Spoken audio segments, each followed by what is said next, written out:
fascinating, awesome, beautiful, spectacular, gorgeous, wonderful, inspirational.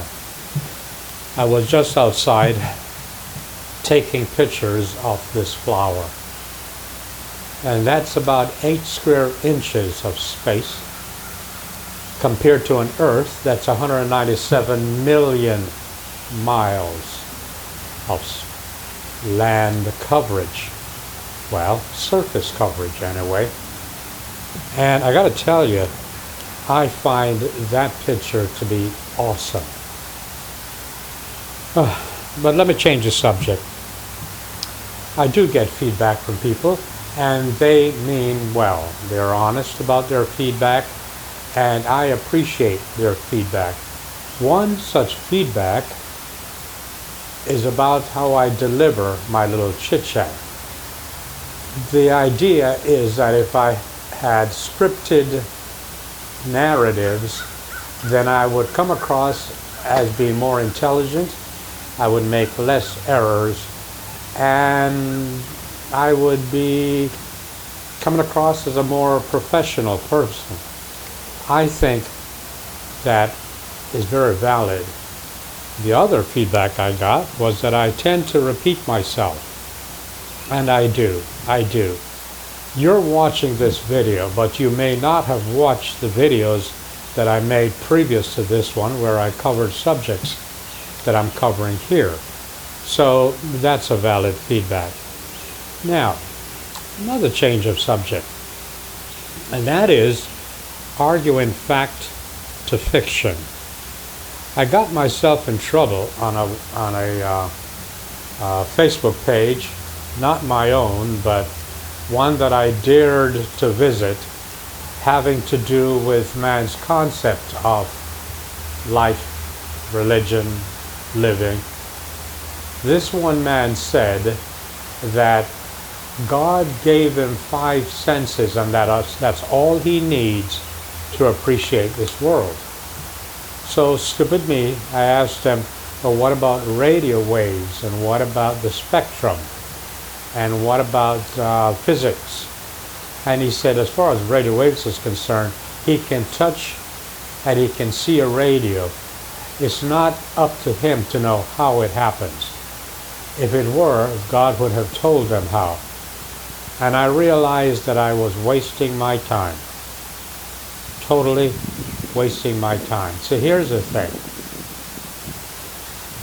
Many people believe what's in a book because it's a book. And that's just the way it is. And they don't want to know anything else. They read Aesop's Fables, for example, or a book equally inspired. And in that book, Aesop talks about talking animals and about talking foxes and dogs. And if they believe what's in that book wholeheartedly, then they actually believe that foxes and dogs can actually talk. Why? Because it's in a book. I have no doubt in my mind that Aesop was inspired to write all the tales that he did. And as a matter of fact, that inspiration may well have come from God. But it doesn't mean that it's true. The morality stories in Aesop Fables are without equal, but it doesn't mean that he was totally inspired by God. Aesop should be given some credit. Where I draw the line is where people write stories and they give God credit for their inspiration. I think that's arrogance and it's not true. Now let's get back to this flower. It's beautiful. Can you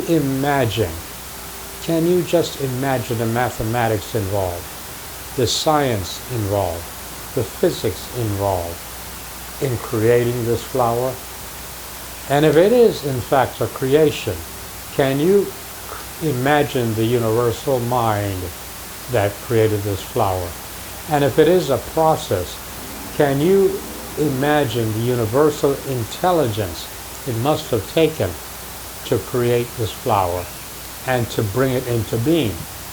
There's a rain, there's an earth, there's air and wind, So many different elements for this flower to be real. So many different elements. And these elements have been unearthed for millions of years.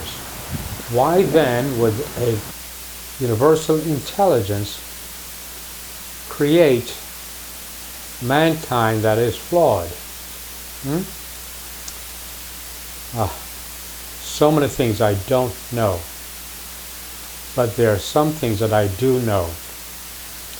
I do know that there is an intelligence involved here, even though I cannot comprehend the intelligence that's involved to have created this magnificent expression of what I say, the magnificent expression of a universal mind.